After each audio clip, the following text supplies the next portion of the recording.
출근해보니 난리가 났네요. 나경원 의원실의 박창훈 씨라고요. 네, 저는 모르는 사람인데요. 30대 중반. 네. 유튜브 인기 급상승 동영상 10번째에 오르셨어요. 네, 중학생에게 전화로 폭언을 퍼부었습니다. 학교로 찾아가겠다고도 했네요. 페이스북에 이렇게 올렸어요. 박창훈 씨. 중학생 하나 참교육했더니 찌라시 운영자가 통화 내용을 유튜브에 올리겠다고 협박한다. 크크크. 우리 노짱이 뇌물 혐의로 조사받다 자살하신 건 온 우주가 아는데 중딩은 그때 말도 못할 때라 팩트 폭행했더니 고소 운운. 네가 유튜브에 올리는 순간 범죄 혐의가 몇 개인데 자신 있니? 그리고 노무현 일가 수사 기록 까보자. 받았나 안 받았나? 난 받은 것 같은데 아닌가? 크크크 아몰랑. 네. 30대 중반에 국회의원 비서가 쓰는 말투가 이렇습니다. 네. 어떻게 그런 직업을 가졌는지 모르겠네요. 참교육, 팩트 폭행, 노짱, 뇌물 혐의 자살. 일베 용어가 말끝마다 묻어나고요. 어떻게 이런 사람이 비서인지 모르겠어요. 한번 들어보시죠. 이 새끼가 너 어디야? 이 새끼가? 어디야 이 자식아? 저 지금 붙여버려 왔고요. 저 지금 다시 덤벼 이 자식아. 재판 보러 왔고요. 어디 한 주먹감도 안 돼 이 새끼야. 죽을라고 진짜. 아 진짜 너 중학생이라 아직 아무것도 모르나 본데. 집권 여당의 고문님한테 그렇게 말을 함부로 해주는 거. 집권 여당 같은 소리 하고 있네. 부정선거로 당선된 새끼들이 뭔 말이 많아? 부정선거로 당선되다. 그래 이 새끼야. 나라 팔아먹은 나라 팔아먹은 정당인데 김대중 노무현이 나라 팔아먹었지 그럼. 문재인 지금 가만히 있냐? 너 나라 팔아먹고 있지? 야, 그래 내가 왜 그런 얘기하는지 알아? 왜 그런 얘기하는지 알아? 당원분 한 분이 저한테 제보 가지고 왔어요. 땅에서 나왔을 거야, 이 새끼야. 어떤 분이 제보 가지고 왔어요. 땅에서 출소했다고 이 자식아. 아, 지랄 렘병하지 말고, 사람이 있었으면 지금쯤 많이 출소했다고 이 새끼야. 사진을 찍어가지고 올린 거를 저한테 보내왔어요. 많이 출소했을 거라고. 왜? 아니, 나는 노무현이 안 뒤지고 살아서 죗값을 받길 바랬던 사람이야. 알겠냐? 됐냐? 죄를 졌으면 죗값을 받아야지. 어디 나가서 죽고 지랄이야. 그래서 얘기하는 거야. 됐냐? 이거 뇌물 받아 처먹은 다음에 자살하고 끝이야. 증거 있어요? 증거? 증거 없어서 왜 죽었는데? 뇌물 받았다는 증거가. 그러니까 왜 죽었는데? 쪽팔리니까 그런 거야. 야, 노무현이 대국민사가 16번 했어. 측근들이랑 지 가족들의 잘못으로 대국민사가 16번 했어.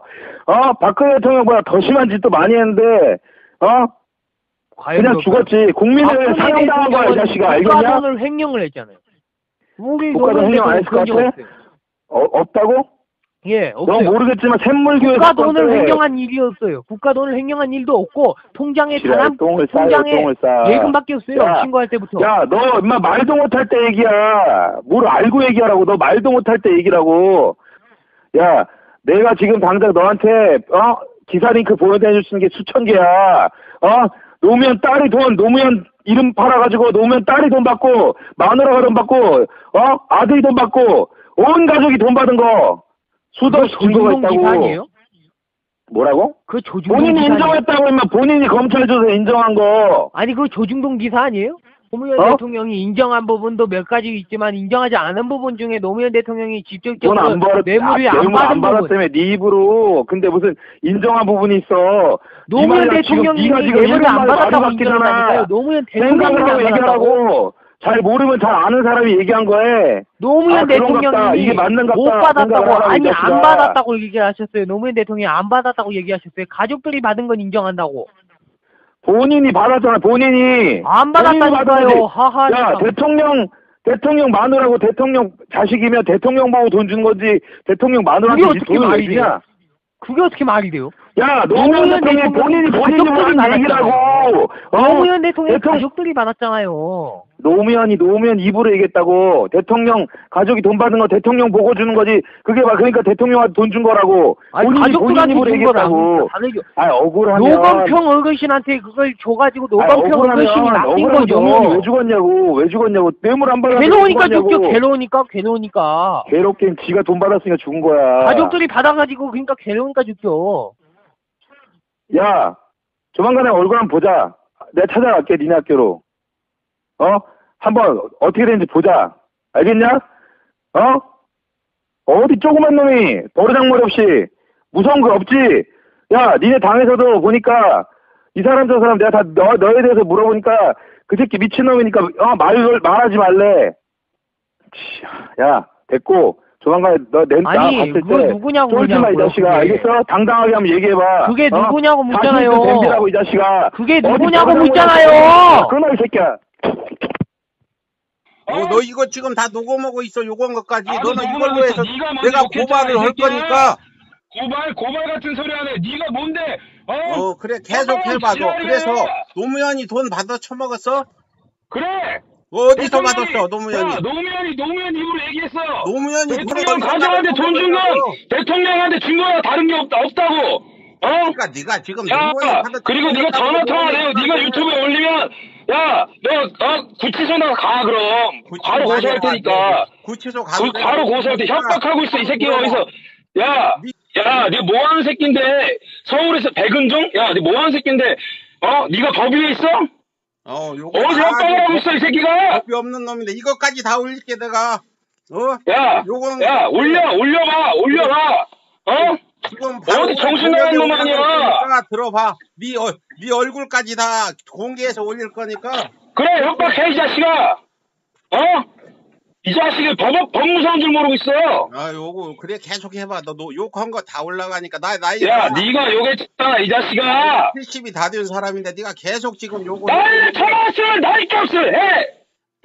나이 먹었다고 자랑질이야. 나쁜 놈을. 네가 인생을 똑바로 안 사니까 그렇게 되는 거라고. 하는 놈 아니야 네가. 욕 계속 해봐. 나경원이 얼굴에. 유튜브에 올려봐. 우리 의원이랑 뭔 상관인데 이게. 네가 나경원을 모시는 직원이잖아. 나경원 이 새끼야! 우리 의원이 이 친구야! 노무현한테 욕하듯이 나경원한테 내가 욕 못할 게 뭐 있어 이놈아. 오늘 민소.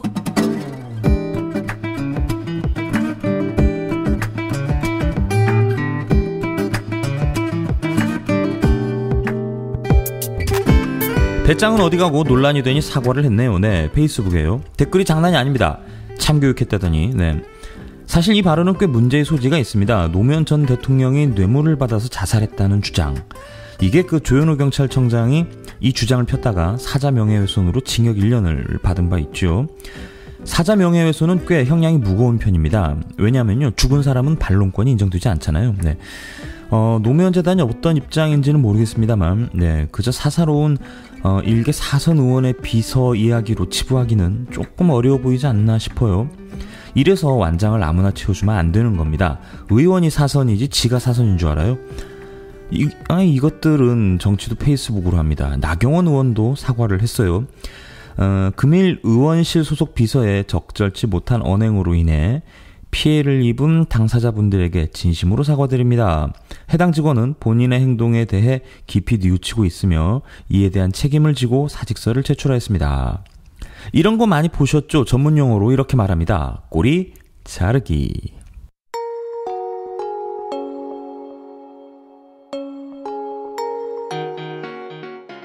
오늘 민소. 하신 대로 이제 풍계리 핵실험장을 폐기하는 건 맞는 것 같은데 문제는 우리 남쪽 기자들을 어떻게 할 것이냐.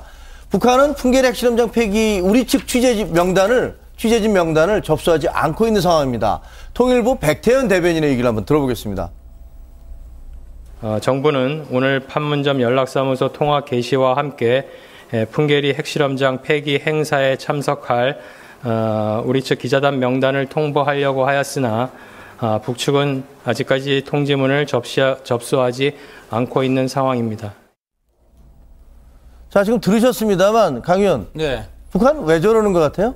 다른 나라들은 다 와라. 근데 이제 우리는 우리 정부의 시그널을 보내는 거죠, 뭐. 그러니까 우리 정부가 좀 이제 미국 만나가지고 성의를 보여라. 확실하게 우리 입장을 좀 제대로 전달하고, 일단 미국이 너무 일방적으로 너무 많은 보찜을 우리 어깨에 이렇게 지르는데 이 보찜을 좀 줄여주는 녹화를 한국 정부가 좀 해야 된다. 그런 입장에서 좀 우리가 그 한국 기자들 비자 발급을 좀 미루고 있는 거니까. 근데 어떻게 할 것 같아요? 22일이면 내일이잖아요. 내일 그 베이징에서 네. 비자 줄까 안 줄까요? 한국 기자들? 저는 줄 것 같아요. 마지막 순간까지 좀 애를 태우다가 주는 쪽으로 갈 것 같습니다. 왜냐하면 어쨌든 간에 지금 어쨌든 문재인 정부가 북한과 미국 사이에서 열심히 거간 중재 역할을 하고 있고 또 지금 미국에 가서 문재인 대통령이 아무래도 북한 입장도 좀 고려해 주자라는 말을 이제 트럼프 대통령한테 할 텐데 그런 와중에 유독 우리나라 기자들만 이렇게 빼가지고 우리 남쪽 민심이 상당히 또 싸늘하게 될 수도 있는 그런 결과를 북한이 굳이 초래할 것인가 좀 회의적이고요. 그래서 끝까지 좀 애를 태우다가 그래서 그 애를 태우게 함으로써 시그널을 보낸 다음에 최종적으로는 허락하지 않을까 하는 생각이 저는 그냥 추측으로 듭니다. 네. 풍계리 핵시험장 폐기, 미국, 영국, 러시아, 중국 이 네 나라가 오늘 고려항공 전세기 편으로 원산으로 향했습니다. 우리 취재진은 못 갔어요. 네, 전문가라는 사람들 말 다 틀리죠. 네, 예측하는 거, 맞는 거 한 번도 본 적이 없습니다. 애 태우다가 끝에 허가해 줄 거다. 네, 허가 안 해줬습니다. 저는 안 해줄 거로 생각했었어요. 북한이 지난 15일인데요. 통신사와 방송사 기자들 4명을 초청한다고 알려왔죠. 우리 정부가 명단을 넘겼는데요. 북이 접수를 거부했어요. 중간에 무슨 일이 있었는지는 아실 테고요. 한미합동 군사훈련이 있었죠. 네, B-52 오고 랩터 오고 난리 한번 쳤었죠. 네, 결국 B-52는 안 오는 걸로 결론이 났었더랍니다. 사실 풍계리 핵시험장 굳이 뭐 KBS나 MBC 그림이 필요했던 건 아니죠. 이번 방북 취재권 관련해서 좀 시끄러웠었어요. 서로 자기들이 가겠다고 말이죠. 네. 뭐 뒷얘기를 시시콜콜 다 할 수는 없고요. 어쨌든 어렵게 통일부 풀이 가기로 해서 베이징에 갔는데 참 다른 나라 기자들 풍계리로 가는 걸 보고만 있게 생겼어요. 베이징에서 딱히 뭘 할 수 있는 것도 없을 것 같고 말이에요. 네. 뭐 이런 일도 있습니다. 정확한 거죠. 네. 북미회담 주체니까요. 사실 뭐 우리가 낄 여지가 그렇게 많지 않은 그런 경우도 있어요. 이번 시그널은 꽤 강력해 보이죠. 네, 한국 정부의 똑바로 하라 뭐 이런 뜻으로 읽히기도 합니다. 사실 CNN만 들어가면 뭐 그림 다 똑같지 않습니까? 숨은 정치적 함의를 잘 보시면 좋을 것 같아요. 북이 평화협정 체결에 대한 강한 시그널을 보내는 것도 사실인 것 같고 말이죠. 네, 중요한 고비를 넘기고 있는 것 같습니다. 원래 일이 잘 되려면 시끄럽게 마련입니다.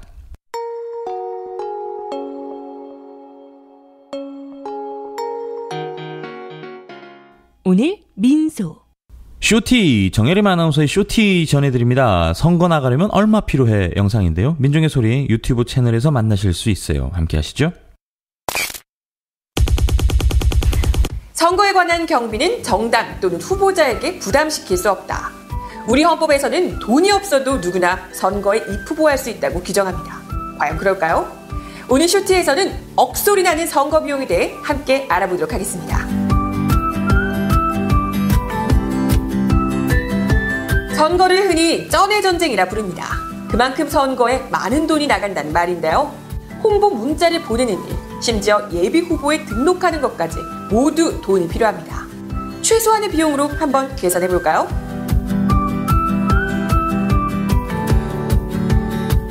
우선 예비 후보로 등록하기 위해 선거관리위원회에 기탁금을 내야 합니다. 여기서 기탁금은 공직선거법에 따라 무분별한 후보 등록을 막고 불법 행위에 대한 벌금을 사전에 확보하기 위해 걷는 돈입니다. 이 돈은 시도지사의 경우 5천만 원, 구시, 군의 장선거 1,000만 원, 시도의원 선거 300만 원, 구시, 군의원 선거 200만 원입니다. 생각보다 괜찮다고요? 아직 본 게임은 시작도 안 했습니다. 선거를 하려면 정책이나 공약, 후보자 이력, 전과 기록, 재산 내역이 적힌 공보물을 보내야 합니다. 보통 큰 정당은 8페이지에서 12페이지까지 내는 반면 작은 정당은 1장에서 2장으로 만듭니다.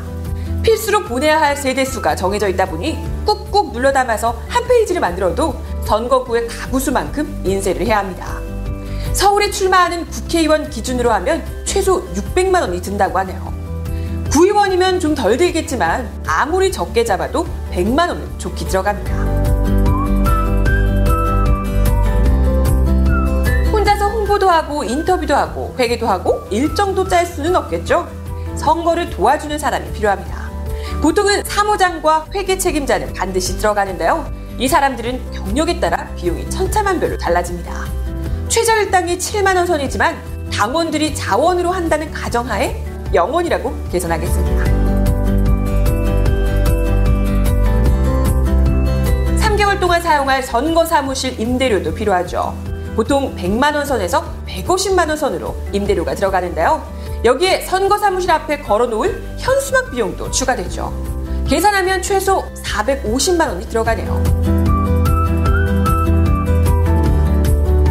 요즘 자전거 유세, 도보 유세가 대세라고는 하지만 구의원이 아니라 시의원이나 구청장 후보만 되어도 짧은 시간 안에 많은 유권자를 만나기 위해서 유세차는 필수죠.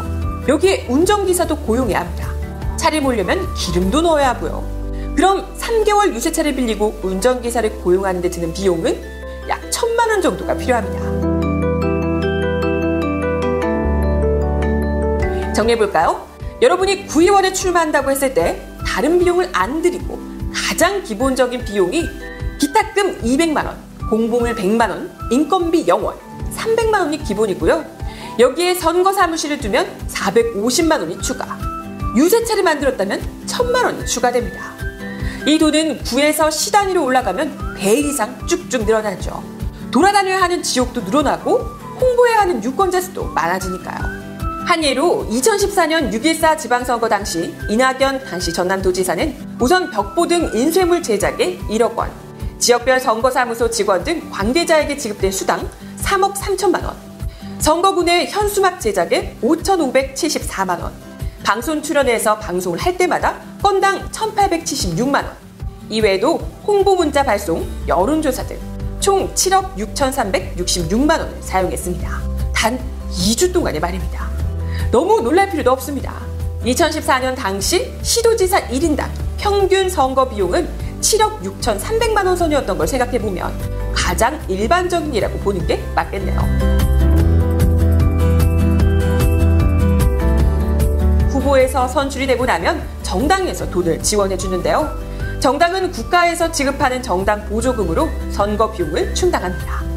그럼 소속된 정당이 없을 경우에는 혼자서 다 부담을 해야 되는 건가요? 우리나라에서는 돈이 없어도 선거 후보에 나설 수 있도록 국가가 선거 비용을 보전해 줍니다.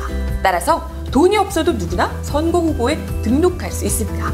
하지만 여기에 2가지 조건이 붙죠. 선거 비용 한도 내에서 득표율이 15%를 넘을 경우에는 선거 비용 전부를, 10에서 15% 사이일 경우 선거 비용 절반을 보전받을 수 있습니다. 만약 득표율이 10%를 넘지 못하면 한 푼도 받지 못하는 거죠. 실제로 2010년 국회의원 선거 비용 보전 기준이 위헌이란 논란이 제기됐습니다. 10%의 기준이 너무 높아서 누구나 선거에 입후보할 수 있다는 헌법 116조 2항에 어긋난다는 이유입니다. 당시 헌재는 선거 비용을 국가가 전부 부담하면 후보자가 난립해 국가가 부담해야 하는 비용이 걷잡을 수 없이 커질 수 있다며 7대2로 합헌 판결을 내렸습니다. 그럼 돈 없고 백 없는 청년들에게 정치는 한낱 그림의 떡일까요? 방법이 전혀 없는 건 아닙니다. 선거 펀드를 하면 당장 돈이 없어도 선거에 나설 수 있습니다.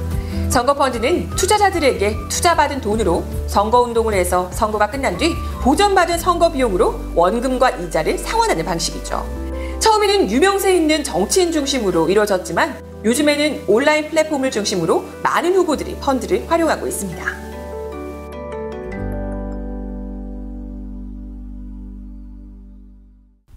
댓글에요. 민중의 소리 기자님도 있네요. 정혜림 아나운서만 있는 줄 알았는데요. 라고. 네, 기자 있습니다. 기자님들 있고요. 뭐 저 같은 기레기도 있고요. 전에 말씀드렸는데요. 정혜림 아나운서 매일 오전 10시 발칙한 뉴스를 생방송으로 진행합니다. 어제 홍문종, 염동열 두 의원이 체포동의안에 빡쳐가지고요. 한 꼭지 만드셨네요. 발칙한 뉴스까지 함께 하시죠. 민중의 소리 유튜브에서 만나실 수 있습니다. 자유한국당 홍문종, 염동열 의원에 대한 체포동의안이 오늘 결국 국회에서 부결됐습니다. 이로써 이들에 대한 구속수사가 어려워지게 됐는데요. 당초부터 자유한국당이 국회를 열어놓고도 파행을 거듭하며 자당 의원들을 지키기 위한 방탄국회라는 비판이 이어졌는데요. 실제 표결을 해보니 자한당뿐 아니라 다른 정당들에서도 상당수가 반대표를 던졌던 것으로 확인됐습니다. 결국 아무리 싸워도 국회의원 특권에 있어서는 국회 대부분이 한통속이었단 얘기죠. 횡령, 배임, 부정채용 이런 범죄 혐의를 받고 있는 국회의원을 보호해주라고 체포동의안이 생겨난 게 아닐 텐데요. 일반 국민이었다면 애저녁에 체포돼서 구속수사 중에 있지 않았을까요? 이대로라면 권성동 의원의 체포동의안 처리도 장담할 수 없게 됐습니다. 부처님 오신 날 절에 가야 하는데 이러고 있습니다. 일정이 없어야 밀린 빨래를 하거든요. 네, 요즘 컴백 시기가 맞물려가지고 굉장히 바쁩니다. 뮤직비디오 같이 보면 2편을 찍어야 되고요. 네, 지금 오늘 민소는 녹음하고 있고요. 네, 정말 바쁘네요. 부처님 오신 날 법구경 한 소절 말씀드리고 마칠까 합니다. 남의 허물을 보지 말라. 남이 했건 말았건 상관하지 마라. 다만 내 자신이 저지른 허물과 게으름만을 보라. 오늘 민소 여기까지 하겠습니다. 문재인 대통령이 미국에 가셨죠. 한미정상회담, 북미정상회담까지 통일의 새 시대를 열어갈 수 있도록 응원하고 격려하겠습니다. 저는 연예팀 현석훈 기자였고요. 내일 뵙죠. 고맙습니다.